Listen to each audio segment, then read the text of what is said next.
Okay, I want to welcome everyone to Multiply Your Business Success using public speaking, even online. We have a presenter with us today. Her name is Mary Cheyne. I've worked with Mary before, and we're very happy to have her here with our Boston Business Mentor clients.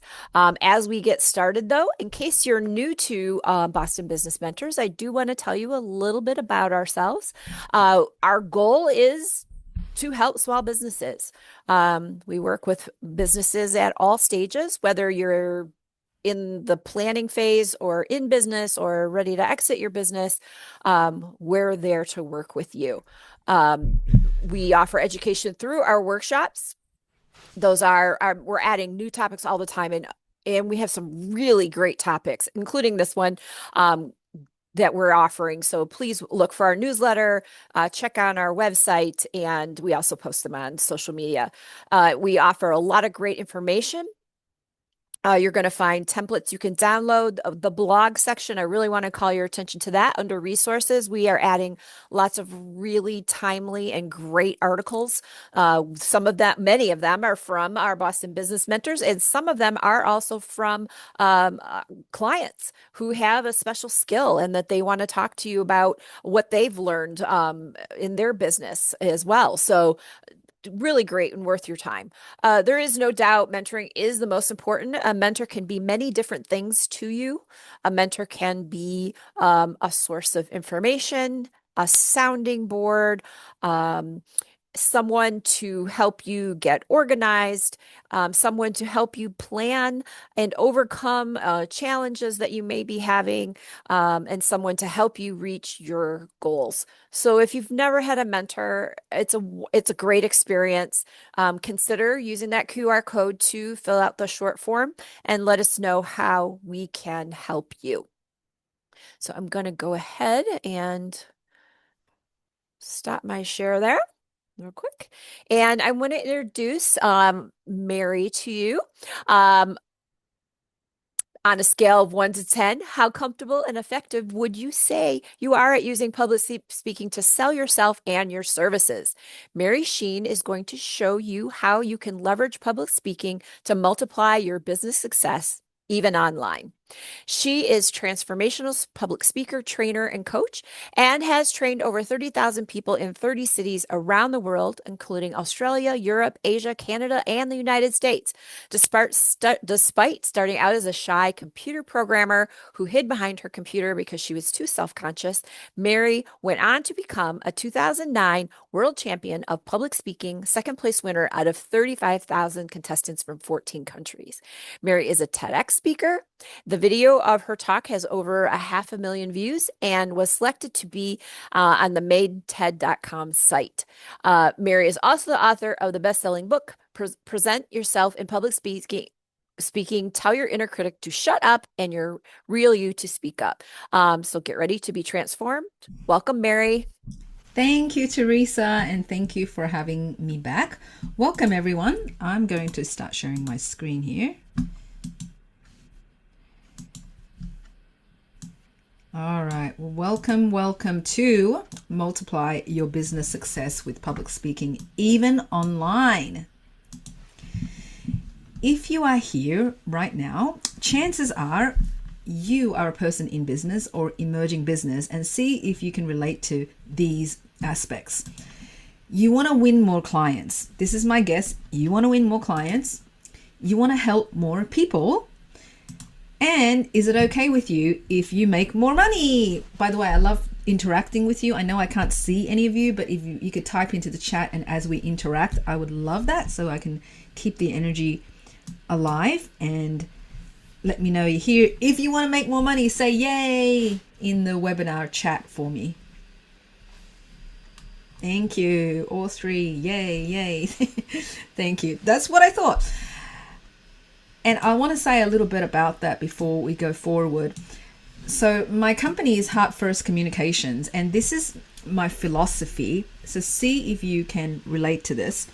Our philosophy around making money and helping people is that they're interlinked, right? The more people we can help, the more money we're going to make. Does this make sense to you? Thank you. So that's really what I want to how to context this conversation of business and making money and helping people. They're all interlinked. So my question to you, I want to ask 100%. Thank you, Ryan. So I want to ask right now, so I can get to know you a little bit more. What is your business and how long have you been in this business? Go ahead and type into the chat for me, please. What is your business? And there's no right or wrong answer here. And how long have you been in the business? Thank you. Legal and non-profit consulting, just starting out. HR consulting, completed a year. UPS store, 6 months. AI for drug discovery, 6 months. Thank you. Wow, we have a variety of various different businesses here. Author and elder advocates. Thank you. So far it's a service oriented, right? Energy engineering, less than a year. Owner, plus 20 years in the industry. Yes, thank you, Ryan. Happy to connect. Thank you, Courtney. Construction just starting. Okay, thank you. I will continue to read those, but suffice to say, it's a little bit different, various industries. But the thing that I see in common right now is that you're all service oriented, right? You want to provide services for others, which is fantastic. Now, my next question to you to ponder is why? Why? Is it okay with you if we go deep? I'm a big fan of going deep, right? And knowing yourself, and part of aligning everything that you do in service of what you're about as a person, right? Business is a vehicle for that. So why? This is a question for you. Why did you start your business?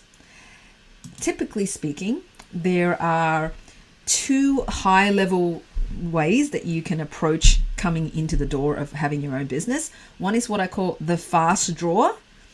This is when you are so inspired and you feel so motivated and you just know, I want to start my own business. I want to go into business because I'm inspired to do so, right? It could be because you want to help people, and that's great. And then the other side of the fence is what I call the last straw. Okay, the last straw is when you get to that point and you go, it's now or never.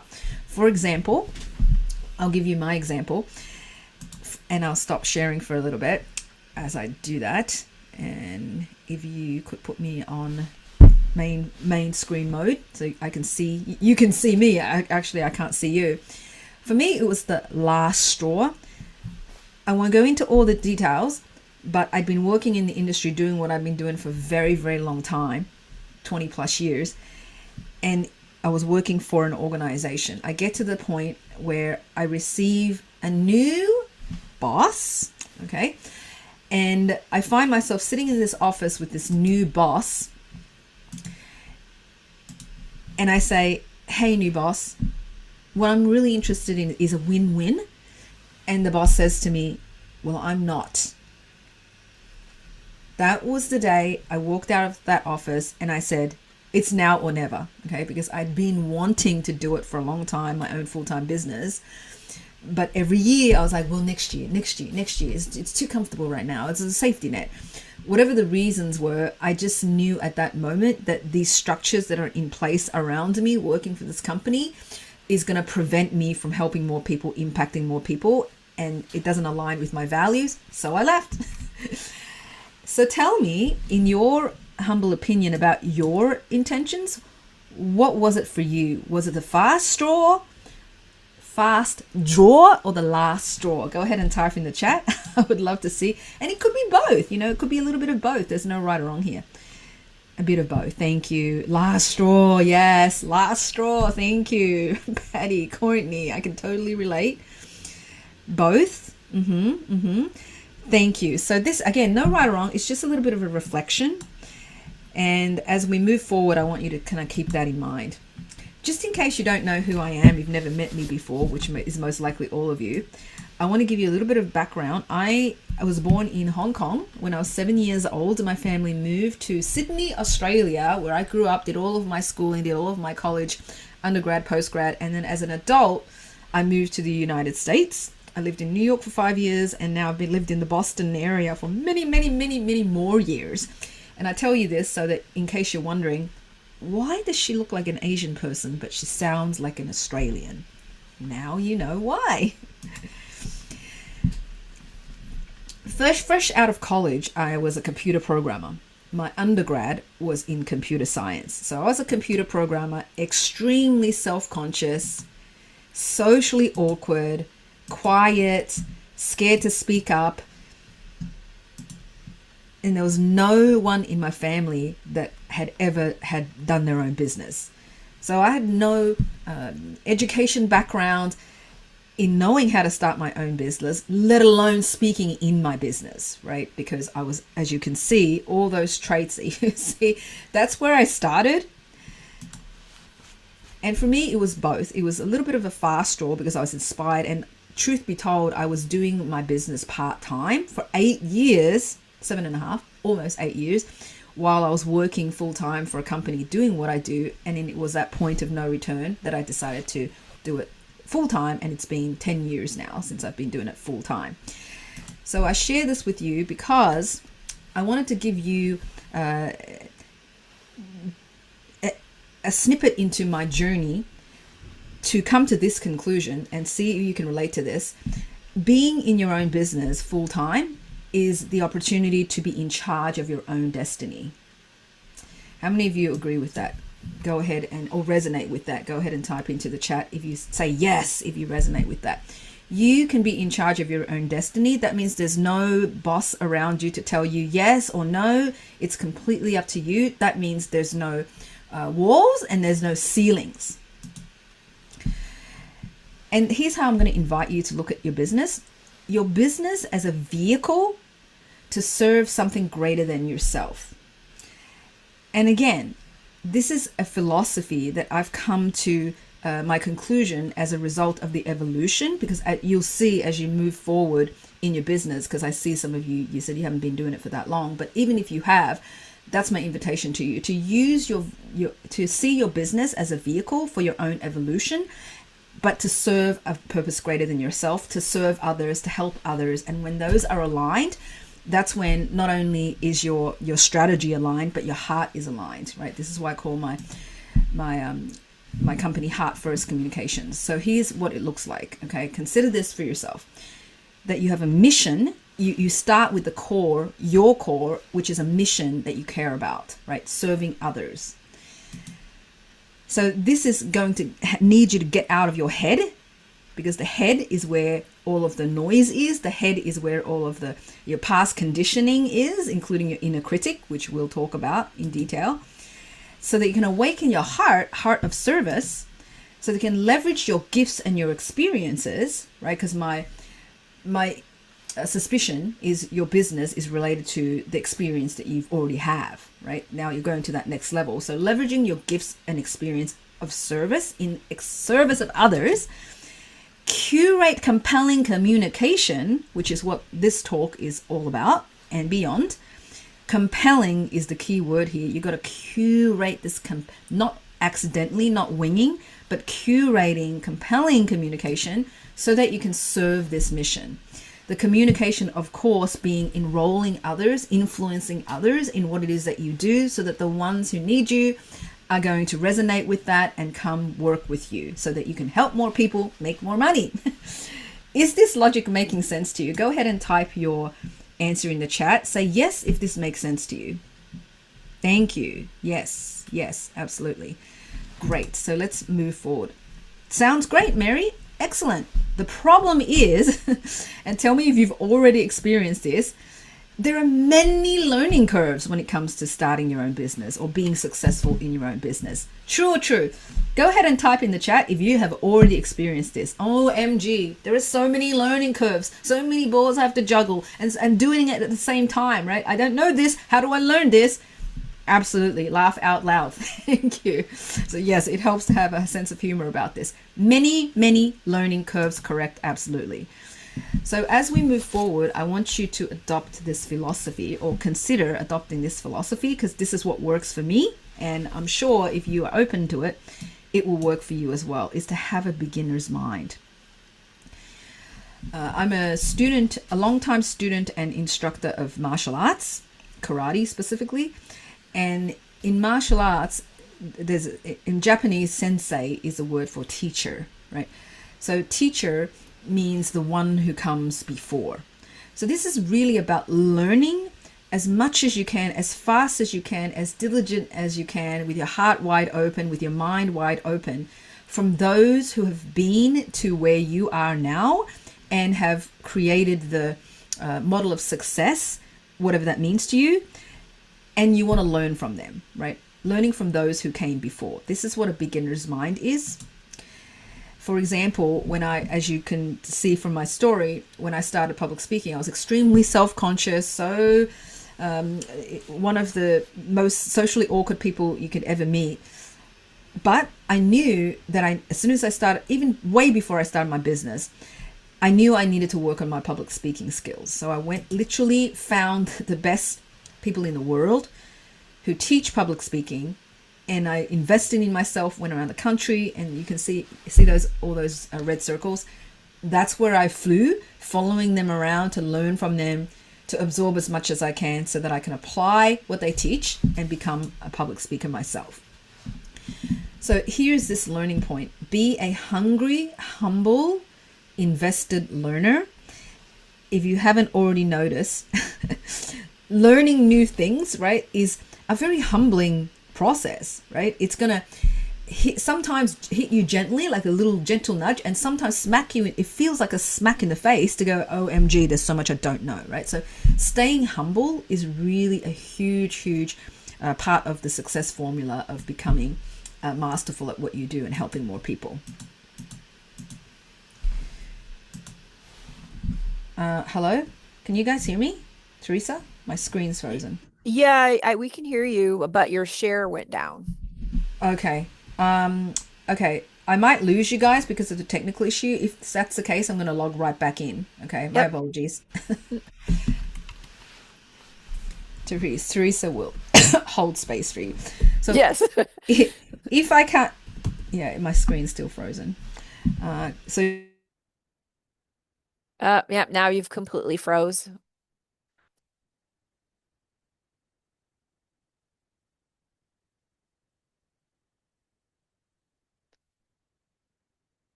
Thank you for your patience. I'm guessing she's going to log out and log back in.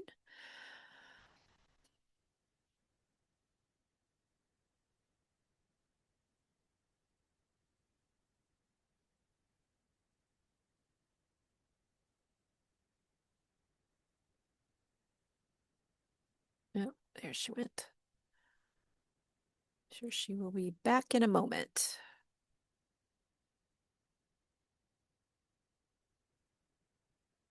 and I apologize. All right. So my point to you is, and this is what I learned from one of my early public speaking mentors, Mary, he said, you can't cheap your way to the top. And I wholeheartedly agree. Many years later, you heard from Teresa's introduction that I have now trained and coached over 30,000 people from 30 cities in 4 continents. I'm a TEDx speaker. I wrote this best-selling book, Present Yourself in Public Speaking. Tell your inner critic to shut up and the real you to speak up. And I find that's going to be very relevant. I've taught over over 100 companies. And to let you know this point, that transformation is not only possible, but it's very probable if you have the right process and if you have the right attitude. Okay. And so we only have about, actually at this point, about 40 minutes left. So I promise you, and that's not a lot of time, I promise you at the end though, I will share a way that you can continue learning from me if you want to continue to deep dive and what we share today really resonates with you. But before I do that, I have a gift for you. Teresa, if you could post this link in the chat. This is a cheat sheet of my past 20 plus years of experience summarized into a 1-page cheat sheet, how to bypass your inner critic so that you can be an effective, authentic public speaker. So go ahead and you can click on the link. It's going to ask you for your name and email, and I'll make sure to get that cheat sheet to you. Who's heard of this? Learn from your mistakes. There's something even better than that. And guess what that is? Learn from someone else's mistakes. So today you're going to learn all about my mistakes and what to do instead. And so for the rest of this webinar, you're going to be receiving the inside out system to speaking powerfully in your business, 3 common mistakes and 3 principles to follow instead, so that you can use public speaking in your business. Mistake number 1, build it and they will come. Build your business and they will come. Open your doors and they will come. And that's the first mistake. What we want to apply instead is this principle. Leverage speaking as a multiplier. Leverage speaking as a multiplier. So let's take a look at that. Why, my friend, should you use public speaking in your business? Okay, consider this. If you are the person in front of the room, whether it's a virtual room or an in-person room, you are automatically considered the authority, the person with credibility. That's why you were invited to speak in that room in the first place. If you didn't have the credibility or authority, they wouldn't have invited you. The good news is, though, it also builds trust and value. Think about this. If you were, watching something on video on YouTube, let's say, you don't really feel like you know that person, but if you are able to speak to that person and provide value, these people in the room, provide value first, then do you think their trust of you after you've provided that upfront value is going to increase their trust of you or decrease their trust? What do you think? Go ahead and type into the chat. You think it's going to increase their trust or decrease their trust? Increase. Thank you, Patty. Absolutely. Yes, yes, yes. And consider this one. This is a little bit less obvious until I started to really, really understand this as I executed what I'm about to teach you. It's efficient. What does that mean? So how many of you have attended a networking event? At this point, I'm guessing you probably have, right? Say yes if you've attended a networking event. And now I want to ask you another question. How many of you love attending networking events? Who wakes up in the morning and goes, can't wait to go network? Anyone? Okay, not me neither, right? Like, especially as an introverted person, that's not the number one thing I go to do, right? So and if you've ever been to a networking event, it's also not as efficient, because think about this. You have 1 hour, let's say, at a networking event, and you go around and you speak to this person and you say a few things, they say a few things, and you move on to the next person, you say a few things, they say a few things. Okay, maybe these are surface level things. Maybe you didn't even get to the depth of what you do and the value that you can provide, or demonstrate that you can provide certain values. On the other hand, if you are speaking in front of a room, you say your thing once, your value, what you know, you offer it once, and immediately X number of people, 10, 20, 50, 100, over 100 people who are in your audience, they hear you. So it's a lot more efficient to be able to communicate your value to more people. Is this making sense to you so far? Go ahead and type in the chat if you're following what I'm saying here. Thank you. Yes. And it makes a lot of sense. Perfect. And this is my favorite reason. Okay. No cold calls. No cold calls. Again, how many of you, if you are a rare unicorn in this world, love cold calls? How many of you like to do cold calls? I didn't think so. Me neither, right? I've been in my business, as I said, full time, 10 years, and I have made, guess how many cold calls I've made? Guess. I'll tell you. 0. Correct.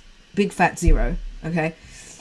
There's no need. Okay. So if you do make cold calls, I'm not poo-pooing it, and I'm not like, minimizing it. I'm sure it works for some people, but I just don't like to do it. So, and you don't have to. That's what I'm saying. Public speaking is so great. All right. So hear it from not just my words, but anyone heard of Shark Tank? This show on TV called Shark Tank. So Barbara Corcoran is Shark Tank. She's from the Shark Tank, right? She's very successful in business. Hear it from her words. If you're afraid of public speaking, you're missing out on one of the biggest opportunities to grow your business. One of my jobs today is public speaking, and I do a lot of it, and I'm good at it. But that wasn't always the case. I used to hate it. Like too many people, I lost my voice the first time I spoke in front of a live audience. I knew I only had two choices. I could hide out feeling ashamed and sorry for myself, never to speak again, or I could do something to fix it. Once you get good at speaking in public, you get a big bag of gold in return. Public speaking is the single best way to take command of a room. Position yourself as an expert in your field and have lots of people clamoring to meet you and do business with you. It's a shortcut to growing your business fast, building credibility for your brand, and a surefire way to double your confidence all at the same time. Okay, so you just heard it from Barbara Corcoran. Let's summarize what she just said. Good at public speaking is the single best way to take command of the room, position yourself as the expert in your field, the credibility, build credibility for your brand, as well as doubling your confidence. And of course, this is what we all want, right? Get lots of business, help lots of people, and therefore make lots of money. So there are many forms of speaking, and I want you to consider this when you hear the term public speaking, like what's the first thing that pops into your mind? Go ahead and type into the chat. What's like an image that you see in your mind when you hear the term public speaking? There's no right or wrong here. Keynote, thank you. Standing in front of strangers, audience, standing in front of large group, industry conferences. Yeah, absolutely.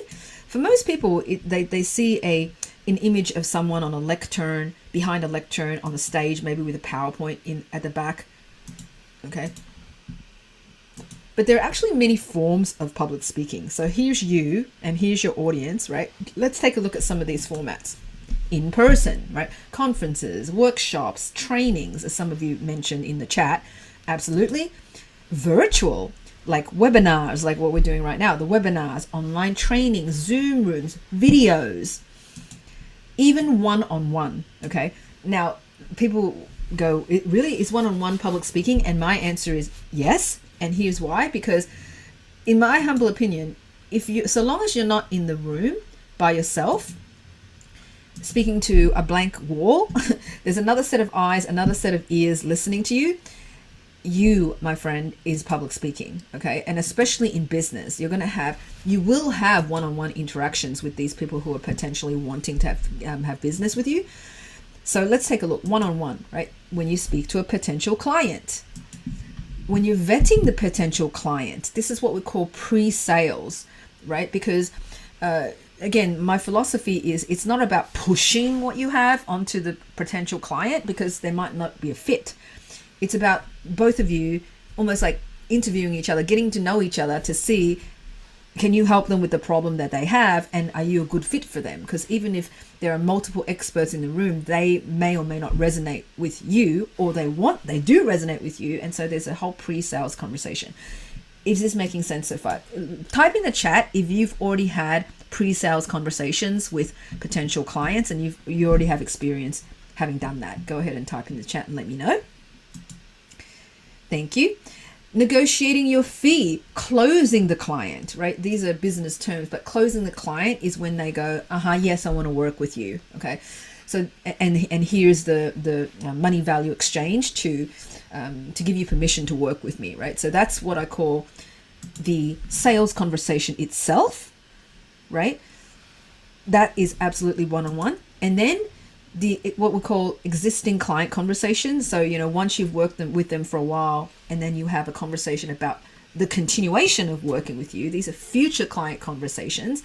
This is what we call post-sales conversations, right? Can you see that even one-on-one, we heavily need to be leaning on our communication and speaking, the ability to public speak? Yes or yes? Go ahead and type in the chat. Does this make sense? So we've seen group, we've seen in person, we've seen virtual, and now we see one-on-one. So there are many forms. And if you guys missed out on this before, it's a cheat sheet in case you came in late. Teresa, if you could just post that link in the chat again. Okay, so I'll give you an example. My first time coming into a national business conference. So I'm new in business and I go to this national business conference. There's a keynote speaker in the room, very, very well respected. And the keynote speaker asks this, and I'm going to ask you the same question. What is your business's most effective marketing tool? What is your business most effective marketing tool? Teresa, can you put me on spotlight? Because I see myself as like a tiny. Oh, no, you're large for me. I'm large? Okay, great. Perfect. All right. So everyone answer that question. What is your number one marketing tool in business? Just take a guess. Go ahead and type into the chat. What do you think? Thank you. Word of mouth. Me. Customer referrals. Okay. These are some common answers, right? And I wanted... So at that point, this speaker... That's what the audience is saying, right? They're raising their hand, and these were some of the answers. They go, email, newsletter, it's referrals, direct mail, social media, advertising. And the speaker, the keynote speaker that day, he goes, no, no, no, no, and no. And then he goes, the number one business most effective marketing tool is, guess what he says? A great speech. And I was like, wow, really? Okay. So now this is one of my philosophies, and see if it resonates with you. Now, as much as I learn, as much as have a beginner's mind and I'm learning all the time, investing in myself, I also would recommend not to believe anything you hear, right? You want to run it through your own, I want you to have a healthy skepticism, right? Not cynicism, open-minded skepticism, healthy skepticism, and go, interesting. I'm going to test that out. I'm going to take that on. I'm going to try it on. And then to see if it works for me, because if you want more confidence, how many of you want more confidence? In speaking, in business, like you just want to be a more confident person? If that's the case, thank you. Yes, yes. The Latin root for confidence, it comes from the Latin root, which the word confidence means trust. That means self-confidence actually means self-trust, right? And why am I telling you this? Because self-trust is a process that you earn with yourself. So my intention for you is to increase your confidence by allowing your own truth and the core of your truth and what resonates with you at the core to be the authority of your own truth, right? And does this make sense to you? So type into the chat if this resonates with you, because that's the philosophy that I have, right? Even though I'm learning from various different people. Yes, yes, thank you. So I go, interesting. So a great speech is my best marketing tool. Okay, guess what happens next? Let me test this out. Okay, so what I did was I curated, and I was already been public speaking for many years at this point. So I put together what I call a signature talk, my signature talk. So I'm providing value upfront. I'm teaching people upfront. And so one of my first professional speaking engagements, post doing this full time, was at a insurance company, and there were like 50 people that this insurance company had sponsored, and they invited all these different people to come to the room. So I'm the speaker that day, right? So there's these 50 people, and I give my talk. At the end of the talk, this one guy comes up to me and he goes, so Mary, I work for a health technology company, and I'm in sales, and I do public speaking all the time. And I said, great, perfect, excellent, yay. He goes, the problem is I'm not closing any clients. I'm not closing any sales. And, I'm not going to last long in this job if I can't close sales. And he wanted to work with me. Okay, so perfect. So we work together, and I look at his presentation and I go, oh, I see what's going on here. And so I coach him through the whole thing, and we write the talk. He has clients. He's so happy with the service that I provide. He goes back to his company, and he tells the sales training manager about the work that we just did. She hires me, and she hires me for every single person in her team, including herself. So they all become clients. I have this slew of clients from this one speaking engagement. And that was when I go, that keynote speaker was onto something, right? And so again, this is what is available to you through public speaking in your business, okay? And so here's the thing I want to share with you. Public speaking, speaking in business is a system. It's a system. Okay, so what do I mean by that? Is a system. All right, let me just say a little bit more about that. Is there more than one way to get clients? Of course, there's many ways to skin the cat, of course. And my philosophy always to help myself and my clients is always about the low hanging fruit. It's what's the low hanging fruit. And that's what I'm saying to you. Public speaking is such a low hanging fruit because it builds trust immediately, and clients build that trust with you and your credibility so fast, and it shortens what we call the sales cycle, right? It shortens that dramatically, because when you're willing to show up and share your value up front, then that's all the proof, that's a lot of the proof already taken care of in terms of can you deliver, right? And so now I want to ask you a question. I'm curious to know, this is a multiple choice question. Do you currently have a signature talk or a presentation? And when I say signature talk, I'm talking about either, let's say, a 20-minute, 45-minute, or a 60-minute signature talk that reliably and consistently brings you your ideal clients. Consistently, reliably brings you your ideal clients. So A is yes, but I want it to rock and win even more ideal clients. B is no, I don't. I want one now. And C is my favorite, which is no, I don't. I want one yesterday. This is my favorite. So go ahead and type in the chat. What's your answer? A, B, C, C. Thank you, Patty. D, last year. Thank you, Lisa. I love your sense of humor. C, not yet. C, thank you. Yes, yes, yes. Absolutely. Here's a common challenge. Another common challenge that I get told sometimes is like, hey, Mary, I have no place to speak. Well, where do I go and speak? Even if I have a great, fantastic talk, where do I go speak? I don't know where to speak, and I don't have anywhere to speak. Okay, again, that's a fallacy. So here is something for you to consider. There are two types of attitudes. One is you sit and you wait for the opportunities, and the second one is you go create opportunities. Which attitude do you think is going to serve you more when you are in business for yourself, especially when we're talking about speaking in business? But I think it actually applies to all areas of business. Sit and wait for the opportunity, or you create opportunities. Go ahead and type it in the chat. What do you think? Create. Yes.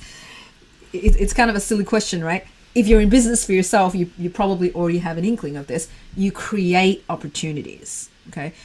It's like remember how I used to work for a company? I remembered when I was about to leave and start my own business, I was sharing with one of my coworkers, who was a very dear coworker at the time, lovely, so sweet in nature. And when I told her, I said, I'm starting my own business. And her response to me confused me, because she said, maybe you've experienced this.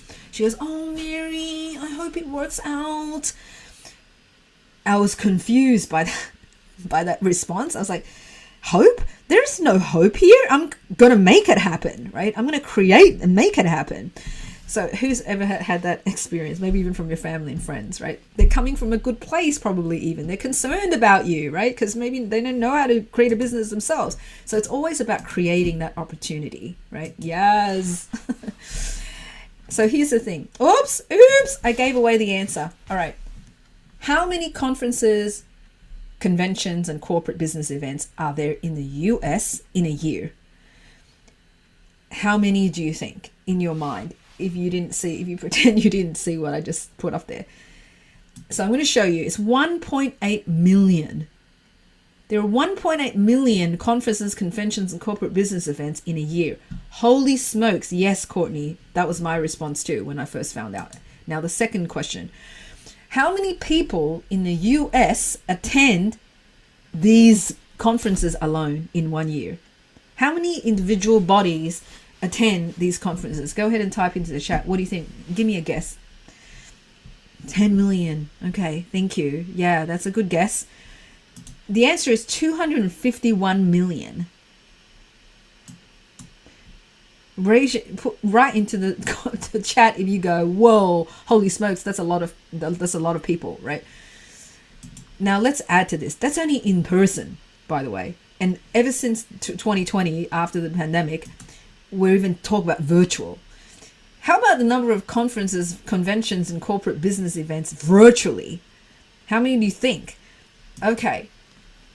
Between 700,000 and 800,000 virtual events per year. And it's projected to increase rapidly by 18 to 26%. That's a lot over the next 10 years, every year for the next 10 years, right? So that is a myth. There's no places to speak. There are tons and tons and tons of places to speak. So this is a reference I want you guys to write down or take a screenshot. It's called the Directory of Associations, directoryofassociations.com. Here, it shows you all, you can filter on different aspects, location, industry, etc. All of the directory of associations, professional associations in the United States. And I want to spend a little bit of time talking about professional associations, right? My recommendation is the mindset, right? Because it's very, very mindset driven. If you are in business for yourself, we've got to really shift our mindset from an employee mindset to a business person's mindset. It's a very different mindset. So my recommendation here is not letting you know that professional associations and trade associations, they think about this. What is it? Well, the industry creates a network of people, a community of people who come to these events that the professional association holds, like typically they're monthly events, and they want to provide value for their members. True or true? And what is one way that they can provide? What is the main way that they provide value for these members? How many of you, by the way, are part of a professional association of some sort? Could be Chamber of Commerce, it could be an industry association, right?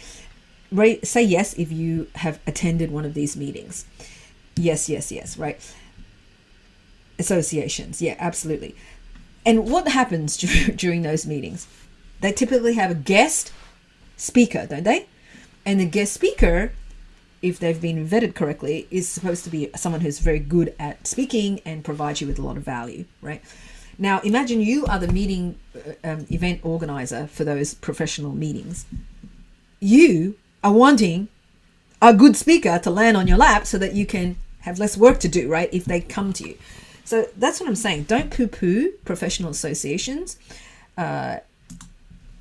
and treat them as a huge opportunity for speaking. So here's what we've learned so far. Public speaking is an important skill to have in business. Speaking brings you more clients. It's a low hanging fruit. And there are many available speaking opportunities, the stage waiting. But, and here's the caveat, you got to be good on the stage, whether you're in-person stage or virtual stage. You've got to be good. The problem is, most people, they speak to inform. And what ends up happening is the audience receives it like a fire hose effect. Who knows what I'm talking about? Here's everything I know about this topic. Because one of the questions I get asked, my coaching clients, they go, well, Mary, what do I leave in? What do I take out? Because I know a lot here. And sometimes I only have 30 minutes to speak or 45 minutes to speak. What do I take out, right? And we end up sharing a lot. So speaking to inform is what the default is for most people. And then what I'd like you to consider instead is this, which is speaking to SIPI. Speaking to SIPI means, SIPI is an acronym and it stands for Sell, Influence, Persuade, and Inspire. Sell, influence, persuade, and inspire. We're not going to have a time today to go through all of them, so I want to just cover one of them high level, which is sell, because I think this is the most relevant to you as someone in business. I'll give you an example. One of my clients, her name's Jacqueline, and so when Jacqueline came to me, her business is she's a social media expert for financial advisors, so it's a very niche business. And when she came to me, she said, Mary, I just landed my dream speaking engagement. It's going to be at the New York Stock Exchange in front of 50 to 100 of my ideal potential clients. I'm like, wow, that's amazing. Congratulations. Yay. What's the problem? And she said, Mary, I don't know how to sell, and I don't know how to enroll others. Like, I just know how to inform, because I know a lot. I've been in my industry for long, and I'm informing them, and I don't get clients. So she becomes a client, and we work on her presentation. And what do? Exactly what I just said to you, right? I change it, help her shift it from speaking to inform to speaking to sippy, where we build the credibility, her credibility, where we enroll them, where we have it be engaging for the audience, when we have the audience understand, oh my God, this is the problem, and she is the person that I need in order to solve these problems. Because it's always a bell curve like this, right? Not that everyone in the audience is going to need to work with you, but it's a bell curve, right? So the majority of the people who resonate with what you're saying, if you're doing sippy, is going to come forward, right? And after her presentation, she calls me right away. She goes, Mary, I just got a standing ovation, and there's people lining up to have discovery calls with me. So I was like, yay. So when that happens with my clients, it's always two common responses. My first response is, congratulations. I'm so proud of you. Thank you for being coachable. That's fantastic. I'm so happy for you, right? And then the second response is, and I'm not surprised, right? When you speak to sippy instead of inform, that's what happens, okay? Is this making sense to you so far? Like, who can identify with that? You're like, oh yeah, I can see. Right, exactly. And so I want to speak a little bit about sales, because I think this is relevant for everybody. Question for you. The first sale is to who, please? The first sale is to who? I'm going to give you a hint. The first sale is to yourself. Thank you, Ryan. Absolutely. Yourself. You, my friend. Another question for you. When you hear the word sales, what do you think of? Like, what are maybe some limiting beliefs that come up when it comes to sales? Go ahead and type into the chat. Like, what are some negative orientations or perceptions around sales for you? There's no right or wrong here. Go ahead and type into the chat. Like, for example, how many of you wake up in the morning and you go, oh, I can't wait to sell. Yay, woo. Okay, I don't think so. Harassment. Thank you, Nancy. Yes. 99 no's and 1 yes. Right. Oh my God, that's so heavy just reading that, right? Someone's always talking about their products regardless of the circumstance. Thank you. Like pushy, right? Stretching the truth, like manipulating, right? Yeah. All of these exist as our perception of sales, right? And so here's how I want you to reframe it. Sales is service. If it's done right, of course. Sales is service, right? So here's the main reframe I want you to take to heart. Selling to them, like this is what all those pushy, manipulating, all those things that you just typed in the chat suggest. You're selling to them, and I would like you to reframe it as you're selling for them. You're selling for them. Okay, so what does that mean? It means you're selling for them, and it's about permission. So let me put it to you this way. Selling for them means, like, in this 45 minutes, right, that you are given, or 20 minutes or 30 minutes or 60 minutes even, that you're given at the webinar, at the speaking event, is it possible that after the 60 minutes of limited time, and then, wow, you've changed my life completely, and even though I feel really inspired right now, I know I'm going to go do the thing, and I'm going to change my trajectory, and everything's going to change. Is it like that? Does it work like that? Like, you've given them everything they need to know in the 60 minutes. Yes or yes? No, of course not. It's impossible to give them everything they need in that time, right? So it's your, again, consider that this is how I think of it. So it's your moral obligation to offer them a next step, to offer them something deeper, the next step in terms of working with you, in terms of the service that you're providing, if they're the right fit, because that's what they need, right? You're helping them. That's in order for them to get the help that they need at a deep level, they need to give you permission to work with them, right? And that's what sales is to me. It's permission. Once otherwise, like who loves unsolicited advice? Anyone? Here's everything I know, but if it's not relevant to you, like that's unsolicited advice. Whereas sales is giving you permission. Is this making sense to you? Okay, go ahead and type into the chat here. What's occurring to you right now as you hear this? There's no right or wrong here.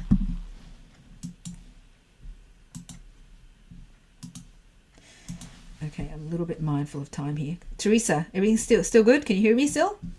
Yep, it's Okay. all good. Okay, here we go. Very right. Okay, there's a bit of a time delay. I agree. People just need to listen instead of just talk. Yes, thank you. No one likes unsolicited advice. So here's the point here. We want to move from informed to sippy. Another example, one of my clients, Dan, similar thing. He's speaking to inform. I'm not getting any clients, Mary, but I'm really good at what I do, but I'm not getting clients. I'm speaking, but I'm not getting any clients. And for him, same thing. We shifted from speaking to inform to speaking to sippy, and surprise, surprise, he has clients. So the whole picture looks like this, and I'm mindful of time, so I'm going to be very, very high level here. This is the 5 pieces of the jigsaw puzzle that we need to train you in to have you be masterful in your speaking and be able to curate your signature talk that's engaging, and it's using sippy. Content, delivery. Then there's the mindset piece, right? The conscious thoughts and your unconscious thoughts. This bottom left corner is all about your blind spots, right? Blind spots. This is an acronym. It's BS. It's all of where all of your BS lives. Your BS stands for your belief systems. Okay. So, as especially if you're newer to business, we really got to shift that mindset, because it's such a different mindset to be a consumer versus a business person, right? So one of the mindset, for example, is what I just shared with you about the sales, because that's like the biggest obstacle at the beginning, right? It's like sales, we got to have a healthy mindset around sales. Okay, so let me just move this along here. So I'm going to share, I have a 2-day boot camp that I run. Day 1 is all about the internal world, and then day 2 we come back and it's about the mechanics, because you need both. Whether it's in person or virtual, we have a lot of fun. Mistake number 2 is being unclear of your message. And the principle to follow instead is clarity creates confidence. It's the clarity of your message that creates the confidence. Okay, so this means you got to be on point. And here's one way you can go about starting this process is, what is your message, and be able to answer that question in less than 10 words. Less than 10 words. For example, one of my clients, she comes to me, and what they do is, she's a neuroscientist and she's a research scientist. And when she first came to me, she's like, Mary, I've got this really important, in front of 500 people, this audience, and we're going to potentially bring in a lot of clients from this talk. And sure enough, her talk was too much information. It's so much research, it's so much data, it's very, very unclear. And we come up with this. She works with me. Brain hack to get your life back. In terms of the neuroscience, it's all about multitasking. What if you had a brain hack to get your life back? Would you want that? You had a brain hack to get your life back. This is making the audience want it. You're addressing their problem. And so she stands on the stage, 500 people, they loved it. She just rocked it, right? Mistake number 3 is allowing your inner critic to drive. Bypass your inner critic. Raise your hand if you already have. If you know the inner critic has already struck, right? Being in business for yourself, it's already said some negative things to you in your mind's eye. Go ahead and type in the chat some examples of inner critic, right? Oh my God, who am I to be doing this? Maybe this is too hard. Maybe my fill in the blank person, my family, my parents, my friend is right. Maybe this is too hard. Maybe I shouldn't be doing this. I'm not getting in the sales right now. I'm gonna all this negative chatter that's in your mind. Right? Yes, she has a very loud voice. Thank you, Courtney. And so the point of wisdom here is, this is what I really, really want you to zero in on. There is an incessant narrator, an internal dialogue that continuously presents itself with self-judgment. Who knows what I'm talking about? Maybe you're not good enough. Who are you to be doing this anyway? Right? All these things that the inner critic is really, really good at saying in your head. These are self-judgments. And it's otherwise known as automatic negative thoughts. This is an acronym that was coined by Dr. Daniel Amen. That's what I'm talking about when I say the inner critic. Okay. And of course, the key word here is automatic. It's not even like you have to try. It just shows up when you're outside your comfort zone. It just shows up and it goes, you're terrible at this. Who are you to be doing this? Da da da da da da da da. It's the pink elephant in the room that no one addresses. And I have a good news and bad news. Good news, everybody has one. Me, Teresa, you, everyone has one. Bad news is it doesn't go away.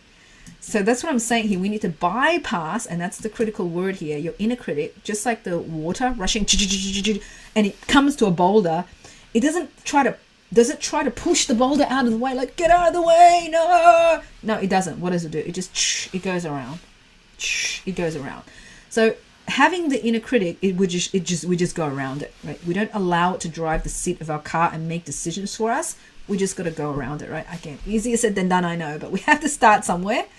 So just like Bruce Lee said, be water, my friend, be water. Quick example, one of my clients, she was doing her business part-time, and one of her biggest problems was she lacked the confidence to sell. We applied this principle, bypassing her inner critic. There's a lot more to it than that, but that was one of the biggest obstacles. She spent several unsuccessful years building the confidence to sell. After working with Mary, we applied this principle.